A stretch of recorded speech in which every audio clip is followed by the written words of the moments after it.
मेरे प्यारे भाई, मेरे कज़न की शादी थी। हम वहाँ गए और दूल्हा से मिले।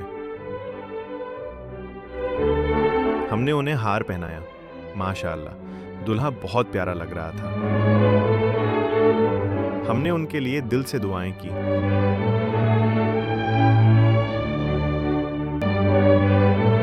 शादी का सेटअप भी माशाअल्लाह बहुत अच्छा था।